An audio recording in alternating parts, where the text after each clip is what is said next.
All right. So, well, thank you very much for the organizers.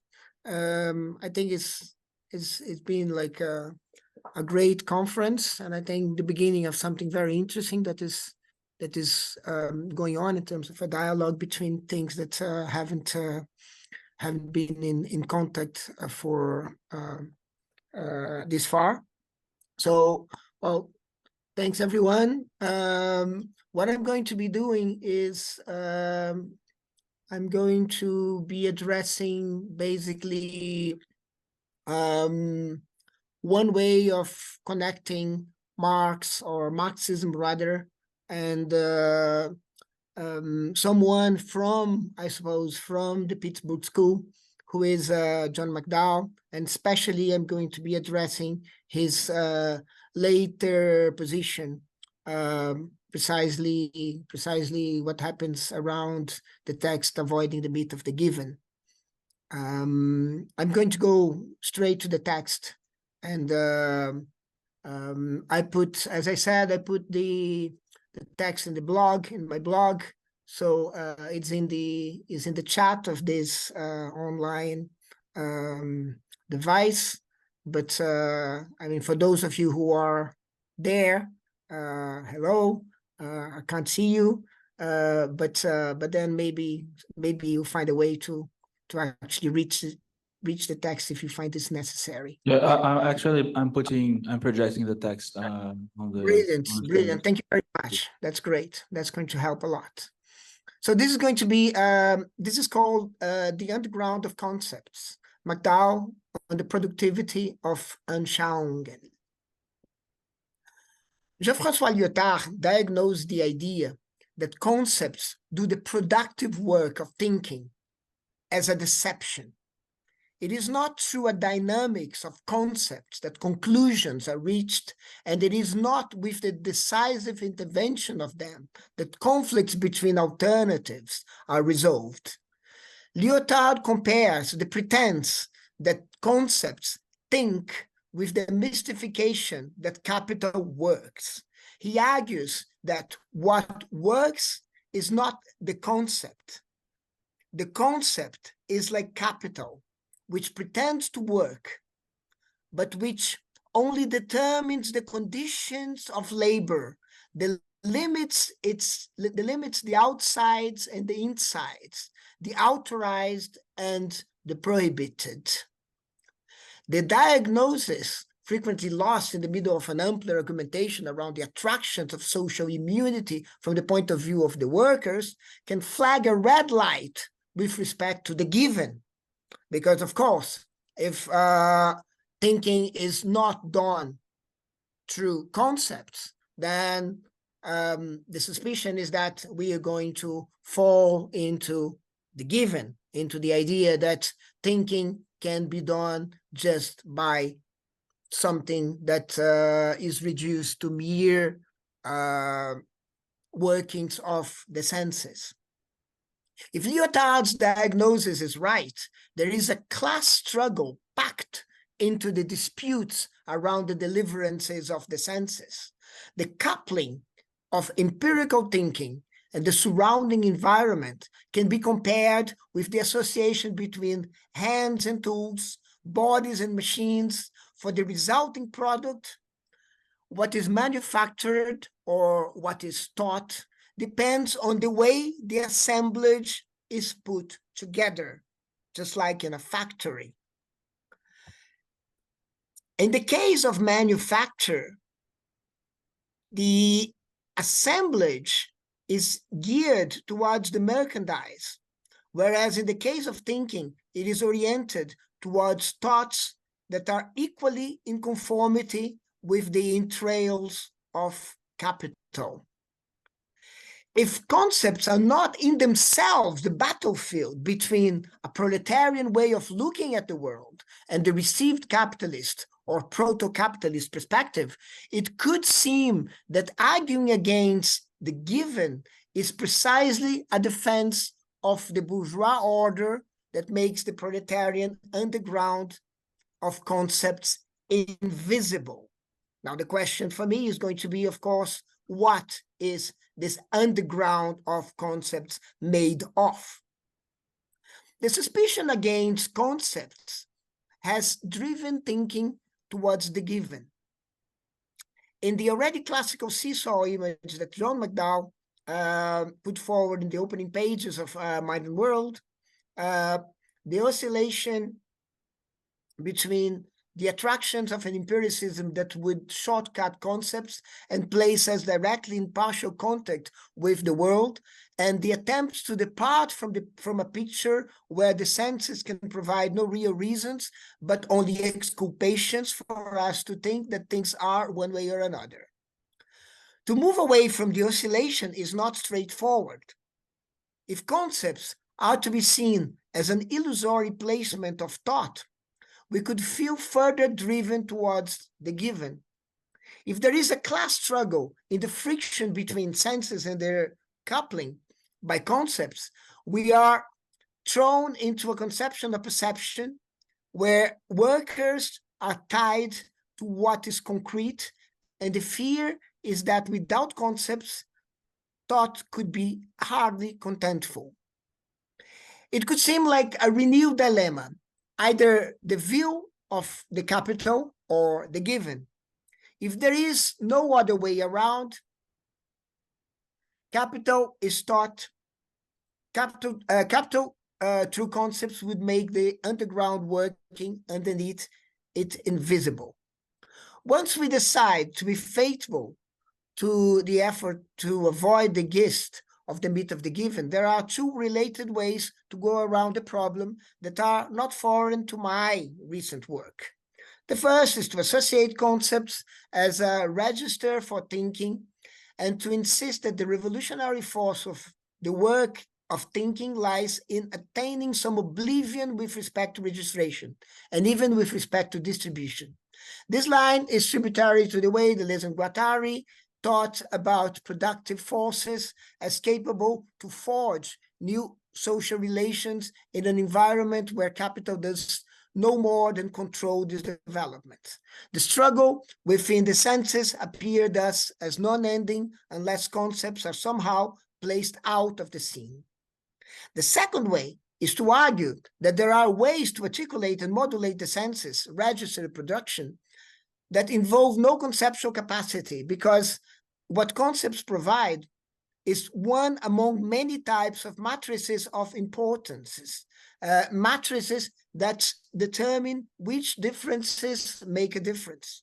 We can then argue that while concepts are associated to capital, there are other matrices of importance that can be part of perception and that would ensure that there is no appeal in perception to mythical, non-acquired deliverances of the senses. The second way is, of course, derivative of the efforts of Alfred Whitehead to denounce what he called the myth of the isolated fact, according to which it is only within considerations of importance that any isolated claim can be contentful at all. Now, I won't be expanding or elaborating or even considering further these two alternatives. Both contribute to strengthen Lyotard's suspicion by providing a broader framework in which empirical thinking takes place outside the realm of concepts, while not assuming that senses unaided by anything acquired can provide empirical content. They also help understanding that rejecting the given is not tantamount to exercising an underground to the conceptual that could be relevant for thinking. There is more to what can be said to lie under concepts and items that would amount to instances of the given. The suspicion concerning the conceptual can also be elaborated, and this is what I'm going to be focusing on, in a different vein, in terms akin to the gesture promoted by McDowell in his partial departure from his minimal empiricism that he recommended as a strategy to avoid the oscillation he diagnoses in Mind and World. In later texts, especially in Avoiding the Myth of the Given, he suggests an underground of the conceptual that he reckons fares better than his previous positions as far as avoiding the myth of the given while being open to empirical constraints of the world to thinking. This alternative position he then spouses, paves the way for a different way of understanding what takes place underneath concepts, and as a consequence, underneath propositional content. Okay, so I move to the second session. There is an Aristotelian or quasi-Aristotelian reading of Hegel that enables absolute idealism to be a result of iterated sublation, where first nature gives way to a second, etc., etc.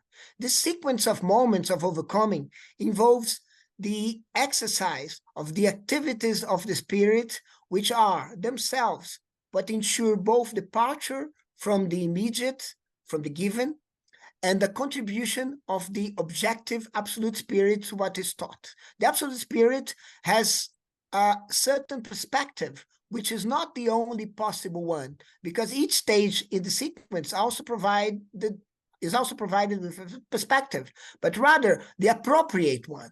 The spirit is guided towards a particular history of thinking that is entangled with its self-transformation, which responds to its own path towards an increase in self-knowledge. In other words, the appeal to the spirit is, as appropriate operations, is the source of what is ultimately known. Appropriate knowledge is not a result of a given, but rather of the suitable, non-ending departure from the given.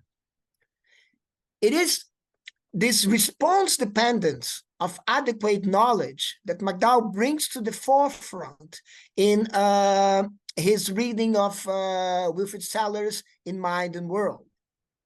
It is not that the exorcism of any contribution, say any conceptual exercise, is the path to perceptual knowledge, because perceptual knowledge, like moral knowledge for Aristotle, is not immediate knowledge. It is not relying on anything given.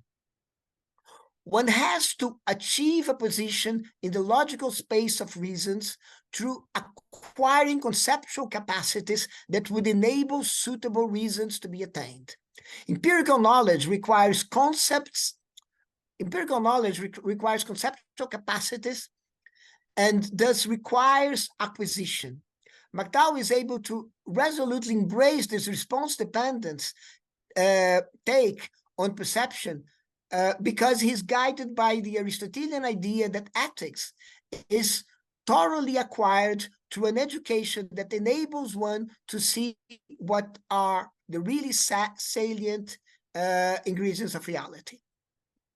The analogy between perception and moral knowledge guides the conception of an empiricism that would not shy away from conceptual exercises, but rather posit them as constitutive of what the senses themselves can deliver. The senses are plastic in the sense that they provide no content if they are not aided by a guidance concerning what matters, what is of importance, what is salient in a given circumstance. The work they do accompanies the exercise of conceptual capacities that they trigger. They do not stand alone in seeing anything. Alone, they are blind, or in stating anything. Alone, they are mute. That they see and state something is a consequence of acquiring something that enable them to entertain content. Sellars talks about a reliable reporter of an empirical state of affairs as primarily someone who is endowed with the capacity to tell those who speak a language and make use of conceptual structure whether they would consider that something is thus and so. This is extended further to encompass a realism about theoretical statement, including, for that matter, those claimed by Jones concerning seeming and similar terms that Sellars envisaged as theoretical constructs that reveal, that discover elements of reality. Once endowed with the right theory, the inquirer, as a reporter, can attain an adequate view of how things are. Response dependence is a resolute defense of the positive contribution of what is acquired in the attaining of knowledge. It becomes more plausible if we add a measure of externalist spice. One doesn't need to know whether knowledge is attained through this response. One doesn't need to know whether the response is adequate. Only cases where the mobilized response is faulty requires an explanation that could help itself to resources that are themselves response-dependent. Just as Aristotle thought of moral education as an indispensable ingredient for a fair judgment, acquired capacities are not obstacles, but enablers of a suitable appreciation of what is around. To be sure, even though McDowell himself hardly expands on this, moral and perceptual knowledge are not distinct spheres requiring non-overlapping capacities to be exercised. The acquisition of conceptual capacities involves the capacity to perceive justice or courage in the very moment where concepts are being employed. Varieties of response dependence have often been evoked as a possible way out of arguments that deflate perceptual certainty by appealing to different sensibilia or different couplings of sensory apparatus and supporting cognitive faculties with underlying assumptions. The first modes of Anisedemus, for example, can be countered by claiming that one type of perception of humans, of some humans, or of some humans under appropriate or suitable circumstances is somehow privileged. Further, one's perspectives of any kind, perceptual, spatio-temporal, personal, or otherwise indexical, once these perspectives are brought to the fore, either they are taken to be irrelevant to the constitution of reality, or they pose a threat to the idea that there is an accessible reality independent of them. In case there isn't any, one can deal with the plurality of perspectives, something I have argued for elsewhere, or embrace response dependence by resolving in favor of the response afforded by a perspective purported to be appropriate. Response dependence is a salient toolbox to deal with the failure of neutral, immediate access to how things are. If we need perspectives, better to stick with one, which in a sense requires a minimal revision in the way the reality to be accessed is conceived. McDowell's appeal to response dependence in modern world is one of the places where it is difficult to distinguish in the consequences, minimal empiricism, and the no room for empiricism view that McDowell wants to exercise without falling into the myth of the given, the view he attributes to Donald Davidson. Indeed, Davidson advocates that there is no epistemic role for experience, as the work of justifying beliefs can be performed by other beliefs, and solely by other beliefs. Davidson argues that there could be no alternative conceptual schemes because they would be ultimately unintelligible and unrecognized to each other. No scheme can consider the other both as an alternative and as a conceptual scheme. No scheme can consider another conceptual scheme both as an alternative and as a conceptual scheme. This is because another conceptual scheme can only be intelligible from the point of view that envisages it, so it cannot be another unless it is not a conceptual scheme. McDowell often claims that this argument comes too late, as the link between experience and what is believed is already severed. The result of the argument, however, is that we are locked in a conceptual scheme, and so is reality, no matter how we decide to conceive it. When McDowell argues that in experience, conceptual capacities are operative, even though in a passive way, he is endorsing the idea that the concepts being used in this operation are the suitable ones, that perceptual experience through minimal empiricism can be adequate. This endorsement can only be based on the idea that the economy of beliefs ensure that the conceptual scheme is deeply tied with the sensory economy. To be sure, the rejection of the third dogma, the dogma that conceptual schemes can be separated from empirical content, is itself a form of response dependence.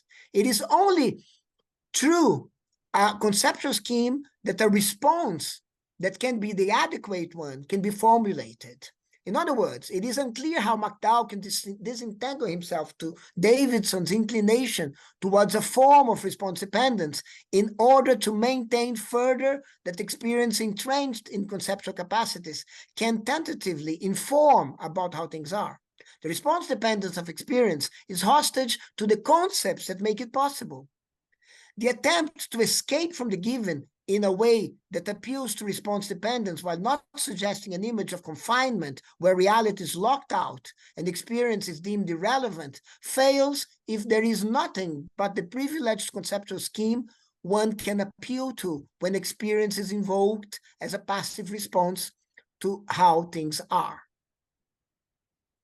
Right, so this is with this I finished session 2, which intended to, in a sense, among other things, show how response dependence is central to the argument that that McDowell was putting forward in Modern World, and it was already in place in Davidson, and in a sense, it is very hard in the framework of Modern World to actually distinguish what McDowell is proposing concerning experience and what Davidson is arguing in his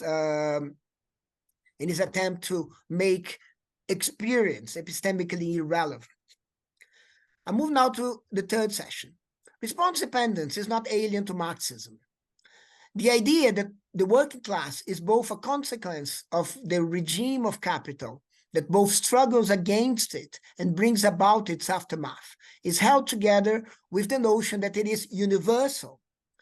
Because knowledge is intrinsically political, the response that the working class provides and its choices bear a universal meaning.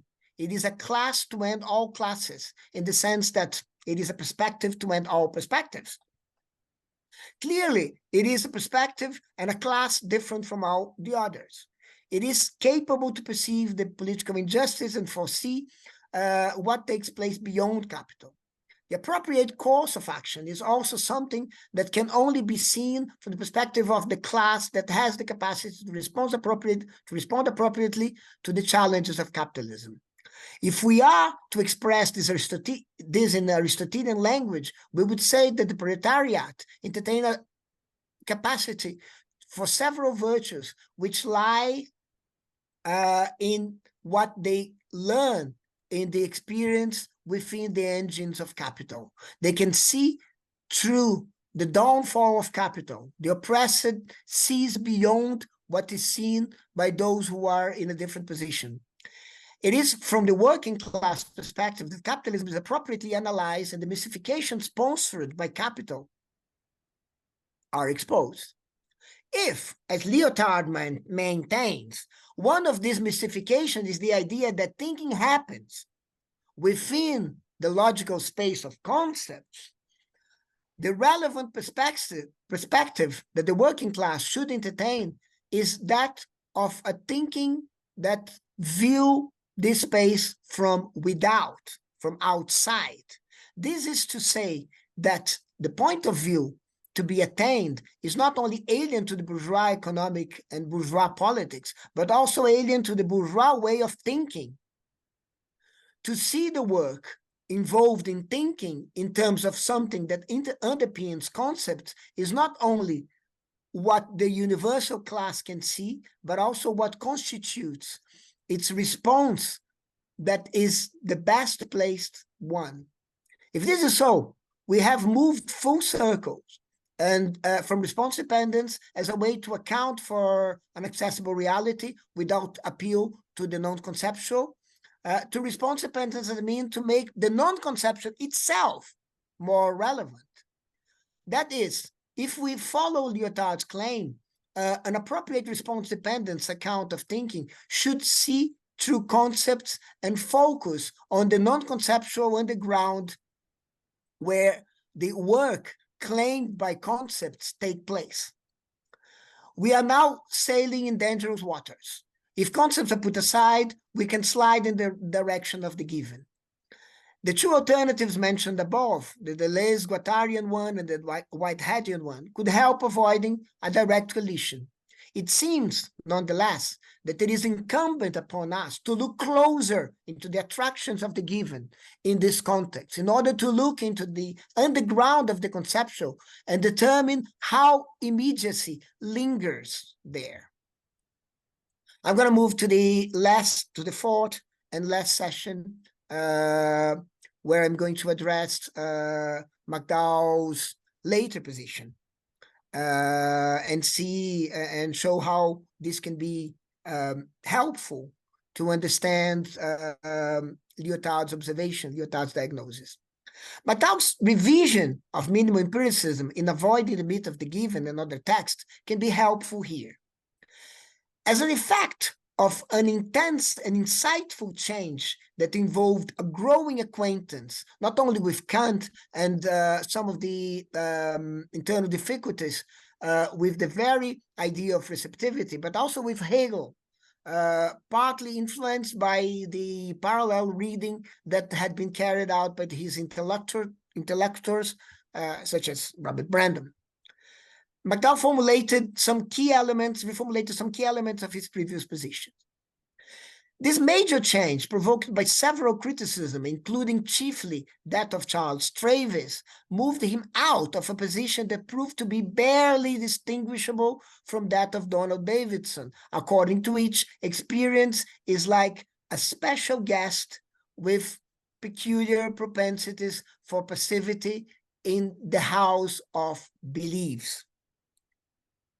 McDowell was from the outset eager to be faithful to experiencing, to the capacity of experience in perception to convey something about the world that would not be otherwise attained. Now, he admits that the content of perceptual experience has to be structurally different from that of an ordinary belief. Now, he is ready to say that what the content of perceptual experience is different from belief in two different ways. He claims that, I quote, I used to assume that to conceive experiences as actualization of conceptual capacities, we would need to credit experience with propositional content, the sort of content judgment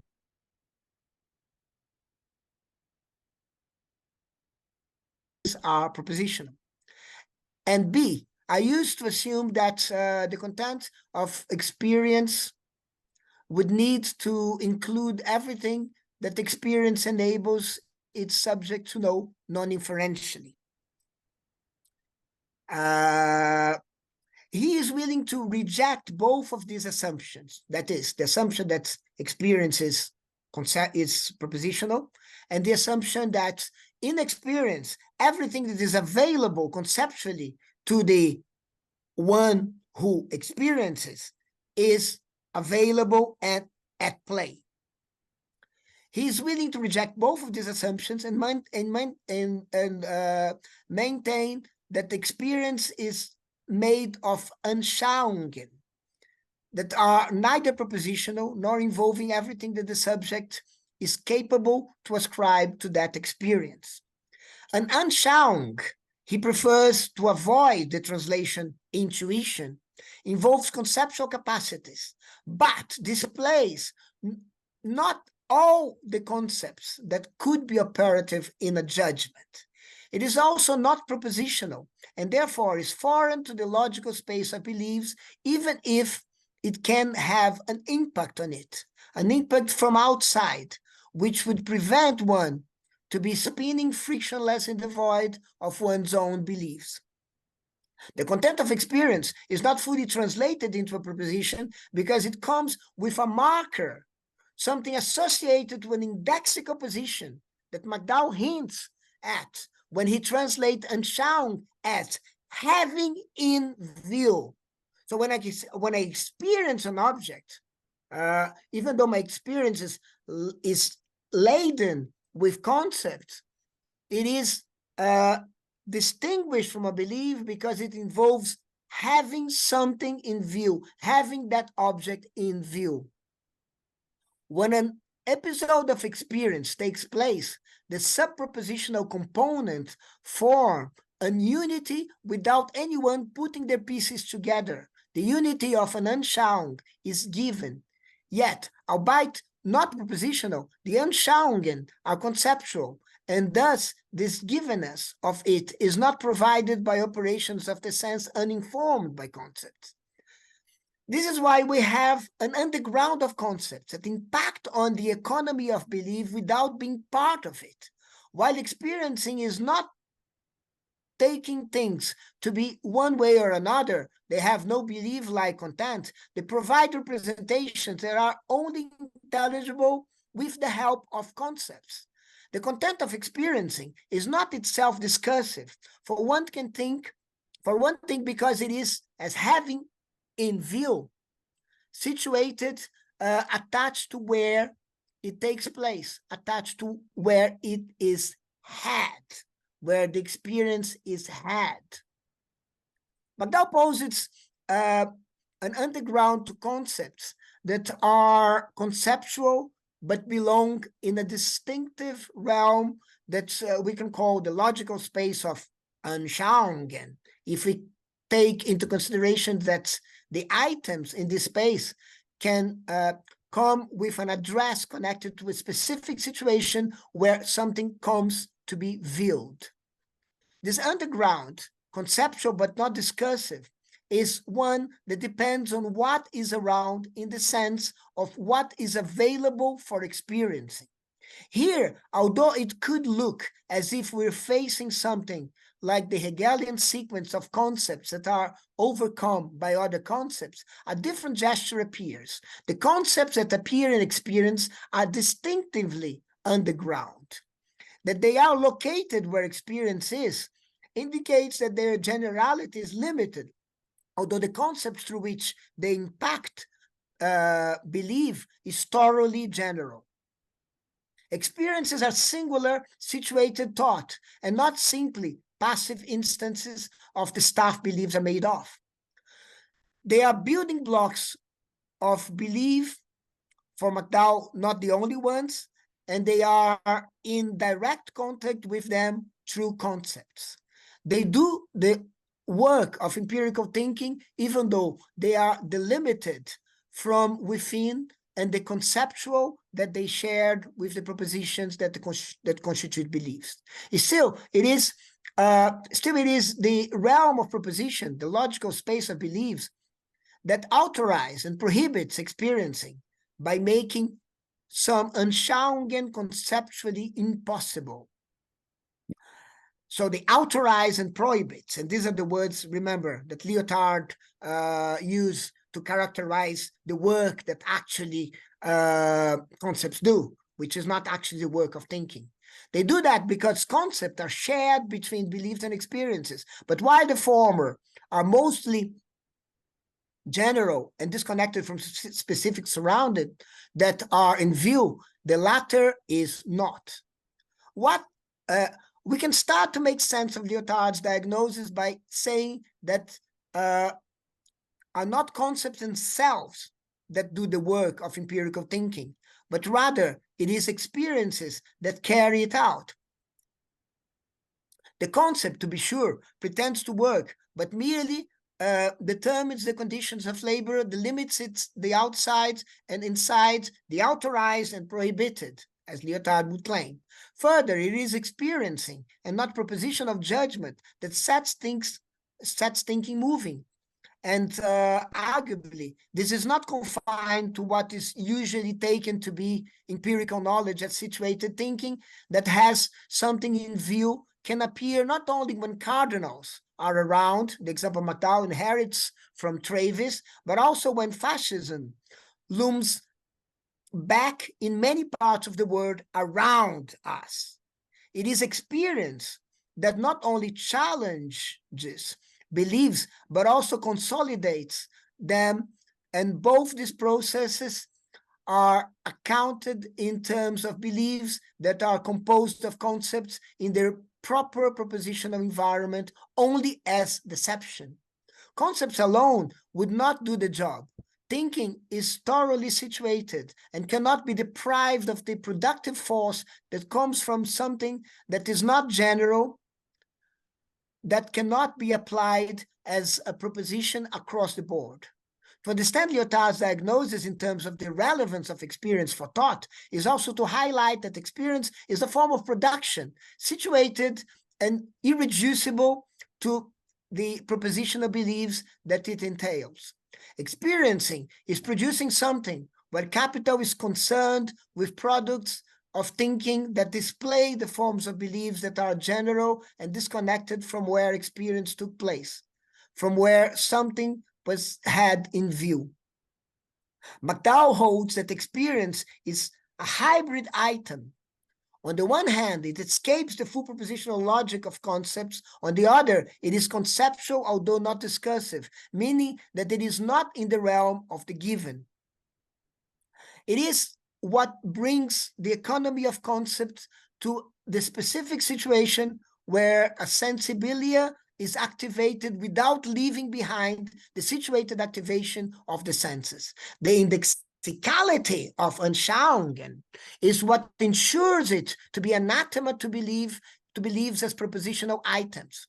Now, to be sure, propositions here, in the way McDowell means, is something like a Phrygian thought.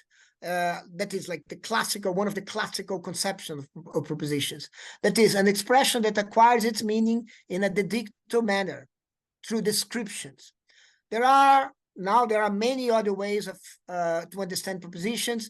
I mean, for instance, we can mention, for instance, one which is became quite famous, which is Kaplan's account, which is thoroughly rare, but this is probably not sufficient to actually move away from the kind of proposition that that McDowell has in mind, because the rare component is never sufficiently indexical. Anyways, this was just a footnote. The work we'll carry on using propositional in McDowell's sense, which is basically the Phrygian sense.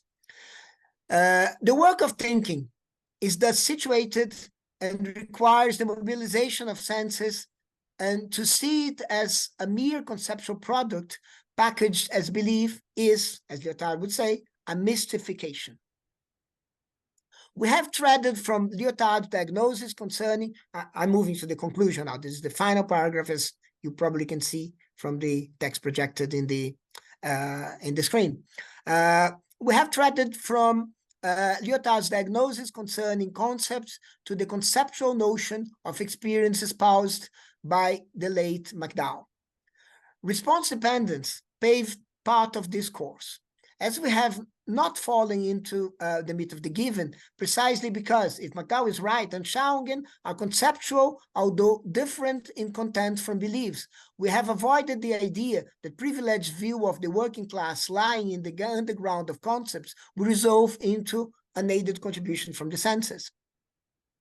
But if experiences are conceptual, what they can afford to think is arguably under the predicament of response dependence. If the concepts within them are adequate, they provide appropriate responses.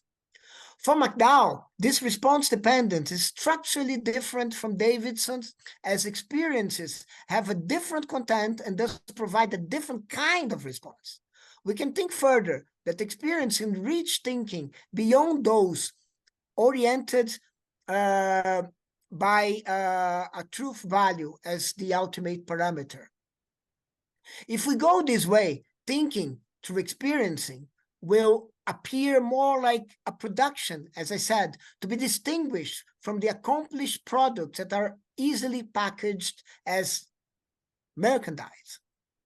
Thinking would then appear in line with production, coupled with its forces and capable to challenge social relations that are crystallized in the logical space of concepts.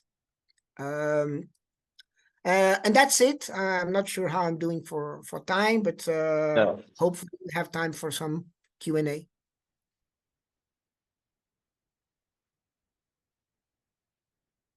Thank you, Hilan. We don't have much time, I'm afraid. Maybe for one quick question, I'll allow it. I mean, do we have a question from the audience? So I'll give it to them.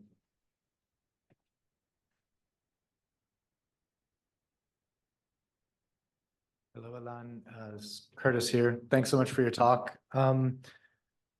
This might be sort of a dumb question just because I'm pretty unfamiliar with McDowell's work, but maybe I was just thinking if there are any resonances. Well, first of all, I'll say I'm sympathetic with your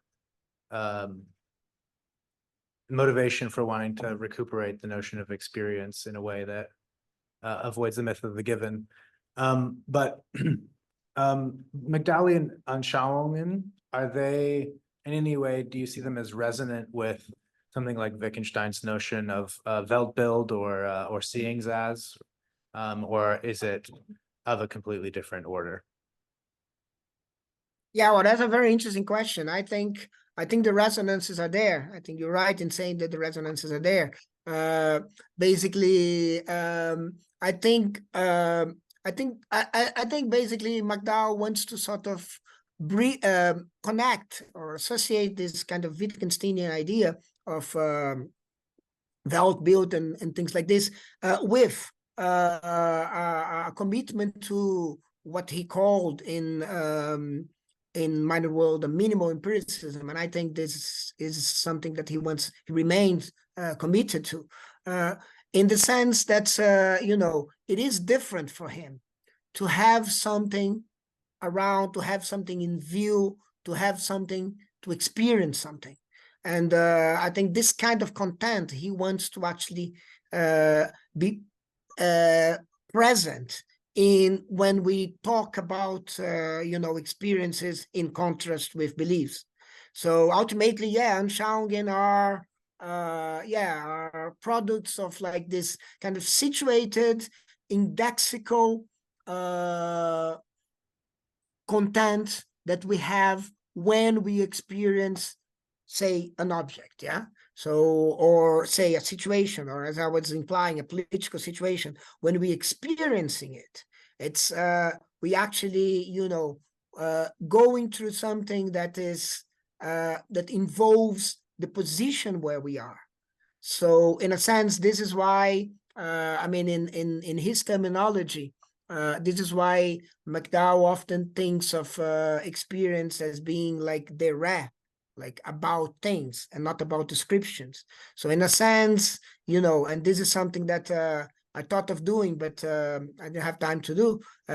This has to do with his his long discussions with Evans, related to the generality constraint.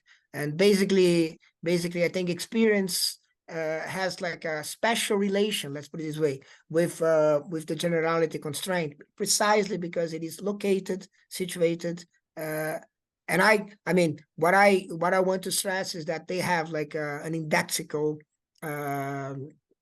element to it. Thanks a lot, Hilan, for very illuminating text. I'm afraid I have to finish here because we're running late. So I'll switch to the next presentation.